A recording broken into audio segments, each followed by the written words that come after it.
नमस्ते साथीहरू, कृषिका कुरा अनलाइन टिभीमा यहाँहरू सबैलाई स्वागत छ। मैले कृषकहरूको चासो, चिन्ता र जिज्ञासालाई विषयवस्तु बनाएर भिडियोहरू हाल्ने गरेको छु, पठाउने गरेको छु र आम कृषक साथीहरू जसले खेती किसान गर्नुहुन्छ र प्रविधि नलेजहरू कम छ त्यस्ता साथीहरूको लागि सहयोग पुगोस् भनेर मैले यो भिडियो बनाउने गरेको। आजको भिडियो प्रत्येक एभोकाडो लगाउनु भएका प्रत्येक साथीहरूले चाहिँ एकपटक हेर्नै पर्ने भिडियोको रूपमा मैले बनाएको छु। त्यो के हो भन्दाखेरि एउटा एभोकाडो को बिरुवामा हामीले 15वटा एभोकाडोको बिरुवा चाहिँ एउटै बुटामा कसरी फलाउन सक्छौँ र जस्तै हामीलाई पोलिनेसनको जस्तै एउटै मात्रै बुटा भयो, एउटै मात्रै एभोकाडो भयो भने फुलहरू पोलिनेट नभएर फल्दैन भन्ने जुन समस्याहरू छ त्यसको पनि समाधान हुने गरी एउटै बुटामा 2, 3, 4, 5, 6, 7, 8, 15 तपाईले एभोकाडोको बिरुवा लगाउन सक्नुहुन्छ। त्यही विषयमा मैले भिडियो बनाएको छु। यहाँलाई इच्छा लाग्छ भने सब्स्क्राइब गर्नु होला च्यानललाई। यो हेर्दाखेरि इच्छा लाग्दैन, यो ठिक छैन जस्तो लाग्यो भने नगर्नु होला। मैले त्यसलाई कुनै प्रेसर गर्दिनँ। अब म भिडियो सुरु गर्छु। ल भइहाल्छ। अब साथीहरू हेर्नु होला, यो 1 वर्षको एभोकाडो तपाईसित सबभन्दा पहिला 1 वर्षको एभोकाडोको बिरुवा यस्तो प्रकारको बिरुवा हुनु पर्यो। धेरै ठुलो भइसकेको बिरुवा अथवा धेरै सानो बिरुवा पनि धेरै। तपाईले 1 वर्षको सानो बिरुवालाई हामीले के गर्छौँ भन्दा पहिला यसलाई मुन्टा भाजिसकेपछि यसको 3-4वटा 5वटा हाँगा यसरी हाल्छ 1 वर्षको यत्रो बिरुवाले। अब हेर्नुहोस्, मैले यसमा चाहिँ ग्राफ्टिङ गरेर मैले आफैले ग्राफ्टिङ गरेर एउटा यी 2टा पलाएको छ। हेर्नु, यी 3टा 4वटा 5वटा 6, 7 अनि गएर यतापट्टि पनि छ, यतापट्टि पनि यो पलाएको छ। यी 8 यो हेर्नु होला, यी हेर यहाँ पलाएको छ 9 यतापट्टि आउनु त, यी 10, 11 त्यसले 12 यसले 13 यसले 14 र आज मैले ग्राफ्टिङ गरेपछि त 15। मैले यो कुरो हजुर मैले यो किन देखाइरहेको भन्दाखेरि दुईटा कुराको लिए तपाईँलाई आज जानकारी नयाँ जानकारी दिँदैछु। एउटा कुरा त हामीसित एउटा प्रकारको एभोकाडो फल्ने भएन भने 3-4 थरी 5 थरी एभोकाडो एउटै बुटामा तपाईँले यसरी लगाउनु भयो भने एउटा प्रकृतिको प्रकारको एभोकाडो फलेन भने पनि अर्को प्रकारको एभोकाडो फल्छ। नम्बर 1। नम्बर 2, हामीलाई पोलिनेसनको एरबी टाइपको एभोकाडो हुन्छ। पोलिनेसनमा एबी दुईटै प्रकारका एभोकाडोलाई हामीले यसरी ग्राफ्टिङ गरेर आफ्नै घरमा भने एउटै बुटाको पोलिनेसन, एउटाको फुलको पोलिनेसन अर्कोमा गर्न सकिन्छ एरबीको भयो भने, अथवा 2 प्रकारको एभोकाडो एउटै बुटामा भएपछि तपाईँलाई के हुन्छ त भन्दा यो पोलिनेसन गरेर चाँडै फलहरू लगाउन पनि सजिलो हुन्छ।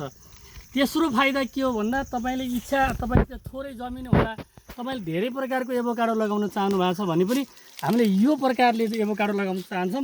मैले तपाईँलाई आज घरमै तपाईँ आफै सिधै सजिलोसँग घरमै यतापट्टि लिएर आउनु होला। मैले यो कसरी यस्ता हाँगाहरू छान्नु होला। यस्ता हाँगा भइसकेपछि तपाईँले एकैचोटि यो फागुनको 15देखि जेठको 15सम्मको समयमा करिब ग्राफ्टिङ गर्दाखेरि एकपटकमा 2-3टा मात्रै ग्राफ्टिङ गर्नु होला। हाँगा हेरेर यत्रो हाँगा हुनुपर्छ।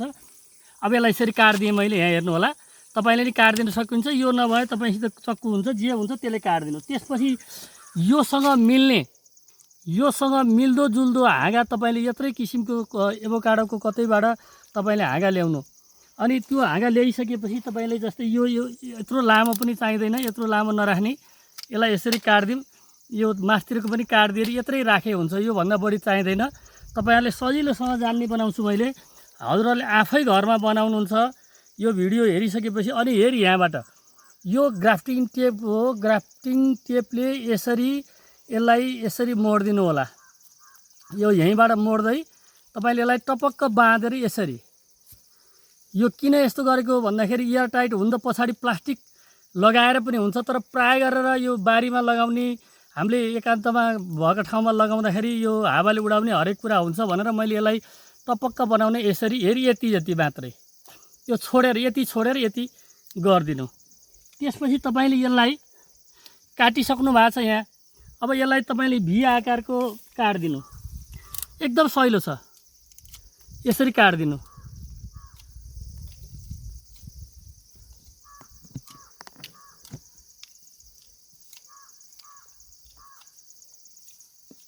अब यस्तो गराइदिए हुन्छ, यति गराइदिनु। अनि यहाँ चिर्नु, तपाईँले माझबाट चिर्नु।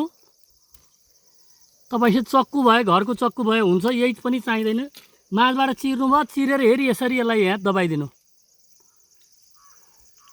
यो टपक्क हुनुपर्छ, यो टपक्क टाँसिएको चाहिँ हुनुपर्छ। हेरी यस्तो हेर्नु होला, यहाँ हेरी यसरी टपक्क टाँसिएको हुनुपर्छ। ग्राफ्टिङ गर्दाखेरि यो बोक्रा बोक्रा जोइन भएन भने ग्राफ्टिङ सक्सेस हुँदैन। त्यस कारणले बोक्रा बोक्रा जोइन गरेर यसलाई टाइट गरिदिनु। यसरी टाइट गरिदिएपछि तपाईँले यसलाई के गरिदिनु, बाँधिदिनु। बाँध्दाखेरि यसलाई अलिकति कसेर यस्तरी कसेर बाँधिदिनु। किन भन्दा यो अलिकति हार्ड प्रकारको हुने भएकोले यसलाई पहिला यसरी कस्नु, त्यसपछि अलिकति फुकाएर तपाईँले यसलाई यसरी कतै पनि यसको हावा छिर्ने ठाउँ नरहने गरी तपाईँले यसरी बाँधिदिनु। यसरी हावा छिर्ने ठाउँ नरहने गरी बाँधिदिनु। अनि तपाईँ निश्चिन्त रहनु होला। अब यो एभोकाडो सक्सेस हुन्छ, यो एभोकाडो चाहिँ पलाउँछ। अब तपाईँको यो एभोकाडो आजसित मैले 15वटा, यसमा एउटै बुटामा 15वटा ग्राफ्टिङ गरेको छु। ल हेर्नु कसरी पलाएको छ यो। अब यो मैले माथिको यो पछाडिको अलिकति पछि र माथिको पनि अझ एउटा माथिको पनि झिकेर देखाउँछु मैले। यहाँ आउनु होला। यो माथि यसरी पलाइसकेपछि तपाईँले यसलाई चाहिँ यो यसरी थोरै काटेर यो प्लास्टिकलाई तपाईँले एकदम विचार पुर्याएर निकाल्नुपर्छ। यसलाई माथिको मात्रै निकाल्नु, पहिला तलको ननिकाल्नु है। माथिको मात्रै प्लास्टिकलाई झिक्नु होला पहिला। यो बाँसतिरको प्लास्टिकलाई यसरी खोलेर झिक्नु, यसरी खोलिदिनु। अब यसरी खोलिदिएपछि तपाईँको तलतिरको तलको प्लास्टिक त छँदैछ, तलको तपाईँले पहिला बाँधेको त छँदैछ। अब यो मात्रै निक्लन्छ। यो यति काट्दिनु, यसलाई छोडिदिनु, यसलाई नचलाउनु। यो कहिले झिक्ने त भन्दा जब यसले दोस्रो तेस्रो मुना हाल्छ, यसकोमा चाहिँ बलियो हुन्छ। जस्तै यहाँ अब यो मुना हालिरहेछ, यहाँ एउटा मुना हालिरहेछ, यसमा यी मुना हाल्दैछ। अब यो हेर्नु होला, यो मुना हालिसक्यो, मैले निकालिदिइसकेँ। यसमा पनि अब अझै मुना हालेर भ्याएपछि मात्रै मैले निकाल्छु। यो चाहिँ फागुनको र कहिल्यै पनि के गर्नु भन्दा ग्राफ्टिङ गरेको जुन हाँगामा ग्राफ्टिङ गरेको छ त्यसमा पलाउनु नदिनु होला। जुन हाँगामा ग्राफ्टिङ गरेको छ त्यसमा पलाउनु नदिनु होला। अब यो मेरो एउटै बुटामा अहिले अब मेरो 15वटा एभोकाडो फल्छ।